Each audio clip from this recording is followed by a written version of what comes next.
If I could get everybody's attention, good day everyone. My name is Kashina Nair and I'm from DCE 1B. On this lovely evening, I would like to talk about the trending topic which is rape. I'll give a general overview about this issue.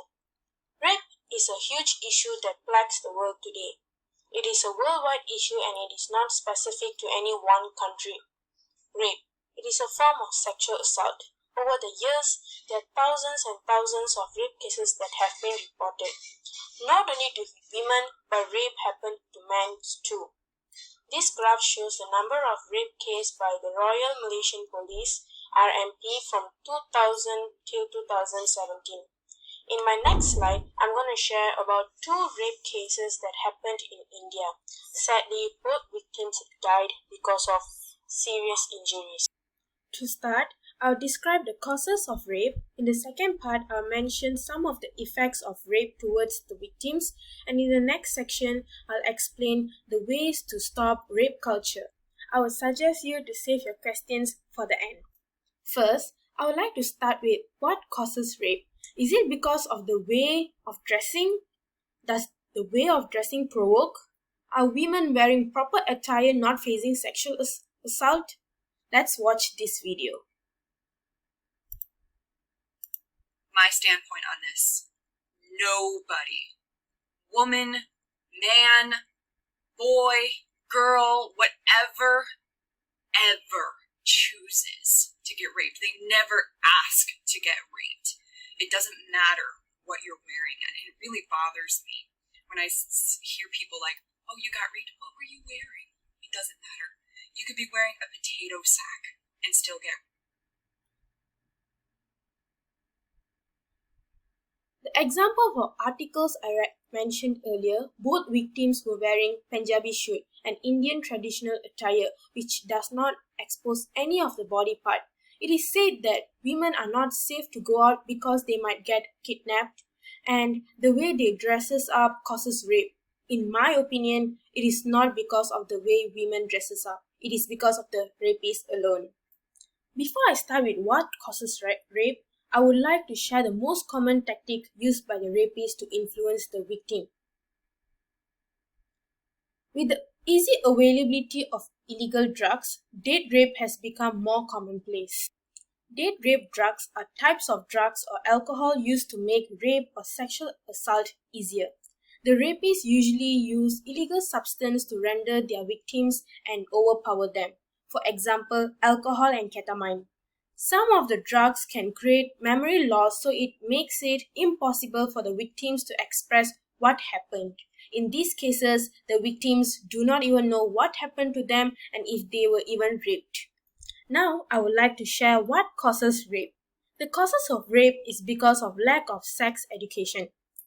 This can be vulnerable to harmful sexual behaviors. Lack of sex education can also cause earlier sexual activities in young generation. Second, lack of parental supervision. This is because parents nowadays are increasingly busy with their jobs and doesn't spend enough time with their children. Children who grows up with lack of parental supervision often have low esteem. This lack of confidence makes it difficult to establish relationship with peers, and these children may be influenced and lured into criminal activities. Besides, lack of religious and moral education. Moral education is not emphasizing the primary values that would be taught relating to specific sexual behavior, but those relating to general treatment of human beings. People won't be aware that sex that involves coercion and exploitation as well as sex that causes harm is wrong. Now, I would like to explain the effects of rape towards the victims. Rape is a traumatic experience, leaving the victims feeling powerless. First, it impacts the victims in a psychological way. For instance, post-traumatic stress disorder, PTSD. Example of PTSD are flashbacks, nightmares, severe anxiety, and uncontrollable thoughts. Second, fear. They be living a life with full of fear because they might be fear of getting pregnant or contracting with sexual transmitted disease, STD. Moreover, the victims will feel embarrassed and shameful about what has happened. This will cause the victims to isolate themselves from people. Therefore, they will undergo depression. Next, suicidal tendencies. The most striking effect that rape can produce in a victim is the thought or tendency of committing suicide. Because of trauma, self pity, and exclusion, rape victims often feel that there is no longer hope, they could no longer recover, and they are not worth of living. Second, physical way. The rape victims are also at risk of acquiring sexual transmitted disease, for example, HIV and AIDS. Besides unwanted pregnancy, of course, the most immediate physical effect that rape is the risk for the victims of getting pregnant. Furthermore, damage or disruption of body organs. This is because the rape victims are often beaten up and tortured during and after the rape, so the victim's body usually suffers from physical injuries, particularly at the reproductive parts. Next, sleeping disorder. For example, trouble falling asleep or staying asleep and sleeping at unusual times of day. In addition, eating disorder. This can cause serious health problems due to not eating properly. For instance, rickets and scurvy disease caused by chronic vitamin deficiency. Now, let's see what are the solutions to overcome rape culture. First and foremost, the government should enforce a law with severe penalties. For example, those rapists who committed rape should be hanged to death. Moreover, government should make sex education as a vital subject in schools. This is because sex education helps children to understand the knowledge and improve their attitudes related to sexual and reproductive health and behavior. Additionally, parents should supervise their children's daily routine like their social activities, behaviors, and their peers.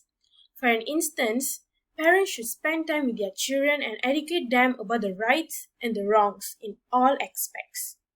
Besides, religious and moral education should be implemented since young.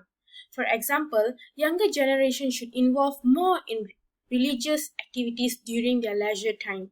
This is because people who are with more religious exposure have higher self-esteem and better psychological adjustment than people who aren't. Next, moral subject should include social and sexual behavior in order to educate the importance of sexual behaviors from the young age.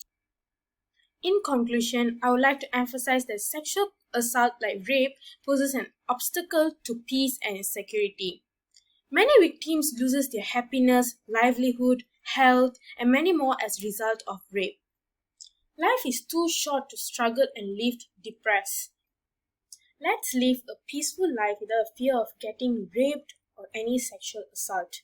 So, in order to live a peaceful life, I think every relevant party should play their vital roles in order to stop the sexual assault. And that's all for me, and thank you so much.